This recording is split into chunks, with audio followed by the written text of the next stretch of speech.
Hello everyone, how are we doing? Remember that video we did a couple of weeks ago when Celtic had just won the league and I was at the V&A in Dundee?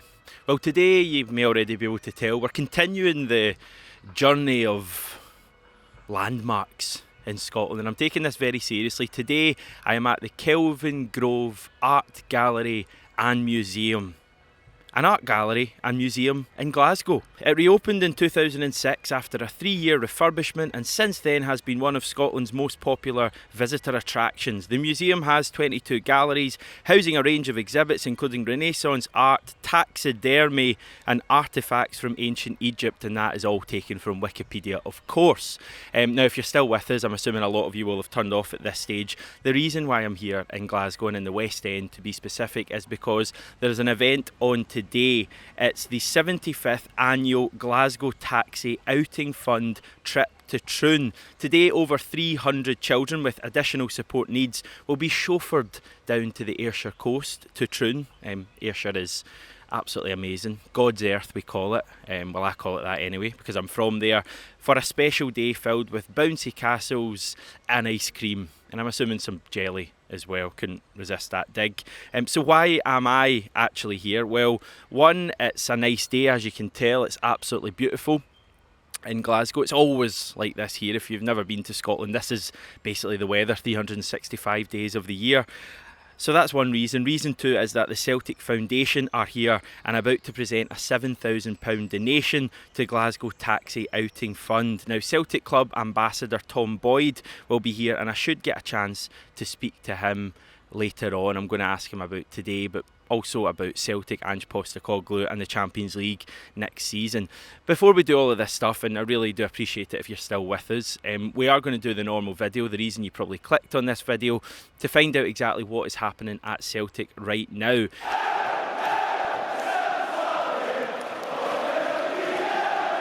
And the news from yesterday is that we now almost know Celtic's pre-season plans. We know that the team will play a total of 6 pre-season friendly matches. The first 2 taking place on July the 6th and July the 9th will take place in Austria during our 10-day training camp. We're then going over the border to take on Baník Ostrava in the Czech Republic, or Czechia, on July the 13th before the games against Blackburn Rovers at Celtic Park, the Artur Boruc match against our friends Legia Warsaw over in Poland, and then Norwich City's visit to Glasgow. The latter of those 3 matches will all be shown live on Premier Sports. They announced that yesterday during half-time in Scotland game, while all 6 matches will be shown by Celtic TV to worldwide subscribers. So we don't know the opponents yet for the first couple of matches, but we do know that Celtic will play 6 games in the lead up to next season. Not particularly glamorous friendlies either. I think the days of us playing in the, what was it called, the International Challenge Cup or Champions Trophy, it sounds very crickety. I'm sure it was something like that when we played Leicester and Barcelona and Inter Milan. I think those days have clearly gone. I don't think that competition is still running. Remember the Emirates Cup, the Wembley Cup as well. Seems like the days of Celtic playing really glamorous opposition have left us and we're stuck with teams like Norwich and Blackburn. No disrespect to those two. But the main thing is, of course, going to be gearing the team up for next season. Final note on that, and I say there's not much glamour. Blackburn Rovers aren't really the most glamorous English team we could have played. But they are going to... The game is going to see a bit of a Celtic favourite returning to the club, and I'm talking about Jon Dahl Tomasson, who was very recently confirmed as the new Blackburn manager. You know the guy I'm talking about. Don't you think they needs the Champions League money? I think so. I think they need that.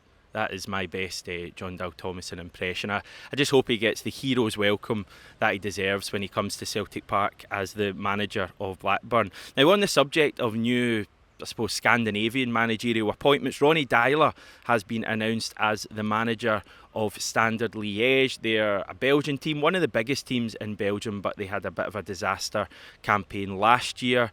Now, Ronny Deila was in New York. He won their first, I think, MLS title for New York City FC, that is. He's now come back to Europe and we wish him all the best in Belgium. difficult job in his hands, but he tends to make a success and win things wherever he goes, Ronnie Deila. So we wish him all the best. He's also going to be linking up with Fergal Harkin, remember that name, because he's at Standard Liège as well. So I think there's a fair bit of City Football Group stuff going on there. Now, moving on, and in other news, St Mirren have become the latest club to cut Celtic's allocation. We know in recent years Aberdeen, Rangers, Hearts, Kilmarnock, Motherwell, there's probably others, have cut our allocation, and St Mirren have become the latest club. Now, yesterday they confirmed that they'll be using 3 out of their 4 stands for home fans in all league matches next season. Previously we got 2 stands at St Mirren Park, which totalled about 3,300 tickets. That's obviously going to be slashed in half next year, which means we'll get how many tickets, Ryan? That would be 1,650, Hamish. Thanks very much, mate. We know you love a bit of maths from last season. And yeah, thank God for Livingston is all I can say, and St Johnstone. The only teams that seem to give us a very decent allocation. I know people get really het up in this issue, very similar to the cup final debate, or should it be a 50-50 split. I tend to not get too bothered really, because you can't control it. It's up to St Mirren how many fans they give us, and we just need to take it. I don't think it's going to have a detrimental effect on Celtic's results in Paisley. I mean, we didn't win there last season and we had 2 stands, so we'll see how it goes next year. Right, let's get on now to Tom Boyd and hear what he had to say to me earlier. Now, I spoke to him earlier on Kelvin Way, which I can only assume is named after the former Celtic central defender. There was a great atmosphere there. You will notice complete mania and anarchy in this coming clip. There was just everything was going on. There was kids with smiles on their face going to have the day of their lives down in wonderful Ayrshire. There was Tom Boyd being asked for multiple photographs and autographs and all of that kind of stuff. Obviously, naturally, I was getting the same treatment. And Tom Boyd gave me a little bit of time amongst all of that. Now, just watch out for some random people walking out in front of the camera and me getting continually animated and frustrated at this. Take it away, Tom Boyd. Right, so we're joined by Celtic hero and club ambassador Tom Boyd. Tom, the atmosphere here is brilliant, isn't it? What did it mean to hand over that cheque from the foundation? I can imagine, never that I was ever in the build-up of cup finals, but you can imagine this is what a cup final's like when you see this, the atmosphere, the music playing and just the colour. It's absolutely fantastic. But it's more importantly, the issues of the club and how generous they are. And it's because of the donations of the fans that the foundation is about here. Why we started as a club all those years ago. But it is, if these kids can get one day of happiness and bring smiles to their face, that is worth more than money can have. But we've had an absolute fantastic association with the Glasgow Taxi here, who give up of their time and their day. And we see so many beautiful taxis all done up, and as well as so many wonderful outfits. So yeah, it's a great day to be associated with it. And it's just another, one of the strings that the foundation have. That, we know the climate and how difficult it is for so many people in the cost of living crisis. So if we can just get a wee smile on some of their faces and these kids get out for a wee good time, then yeah, it's worthwhile coming along. Fantastic. You're still getting asked for autographs all these years on, and photos well, as well. I think this is the great grannies that are asking the young kids now, not the grannies or the mums and dads. I still remember you though, that's it. Thanks very much, Hamish. I'm sure you're maybe a wee bit too young as well. No, I remember you well, Tom. You were a great player. Thanks. Do you mind if we talk quickly about football and just what you thought of last season under Ange Postecoglou? Well, it just got better and better. Yeah. It took a while to start. I think I said a couple of times there's similarities of when Vim was there and how the initial start wasn't great. We spoke to Paul Lambert and he said Wim Jansen was the real comparison, because I thought it'd be Martin O'Neill. Well, very similar. But then if you look at where we were at the start and the changes that we made, the players that were brought in, foreign manager that made an impact. The same with Martin. In terms of very similar, but in terms of success, the League Cup and the Championship, a double that we won away back. They're losing the first few games away. Well, it was away from home, but. Yeah, there's similar. It doesn't matter. What happened was we started to get better and better. The impact of the players that Ange knew and brought in over certainly in the middle part of the season, Kyogo earlier. It was great to see so much wonderful players, and I think it brought it back. Obviously, the previous season where everything that could go wrong went wrong, it just started to bring a lot of smiles back to the faces, and and you can see it in so many Celtic supporters here. Definitely, it's amazing. Favourite memory for last season? Have you got one? Favourite memories the last winning the league would be nice. Yeah, it was alright, that, wasn't it? That's alright, that's no bad one, but I'm trying to think of great ones. Anthony Ralston's goal up at Ross County. A fellow Scottish fullback, you must love him. Yes, no, it's absolutely fantastic for Anthony. It shows you what a wee bit of dedication and sticking and putting yourself out there. And somebody having a little bit of faith in you, and that's what Anthony's having, and he's given it back and leaps and bounds, and he's certainly, I think, somebody who's there to get good competition with your It's not bad, It's not bad competition, but it shows you that the manager has faith in him now, and that's what you want.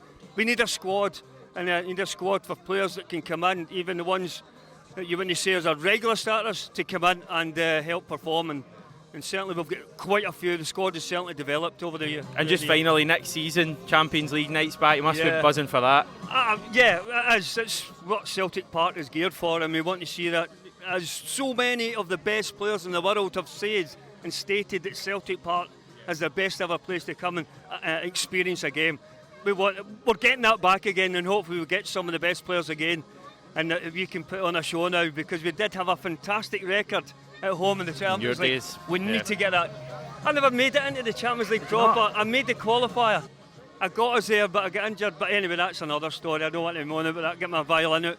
But yes, it was a great time, and we want to see those days back again. Brilliant. Tom Boyd, it's been amazing to have you on the channel. You're the first former player to use these mics, so congrats on that, and all the best. You'll need disinfecting me on my spitting now and all that. So yeah, thanks very much, Tom Boyd, former Celtic player, club ambassador, really does put in a good shift. More than happy to chat to everyone, give up loads of his time when you probably would rather be, well, A, on holiday, but B, certainly sitting on a bench, taking in these glorious rays. But yeah, big thanks to Tom Boyd, and yeah, a wonderful day, a great cause for the foundation.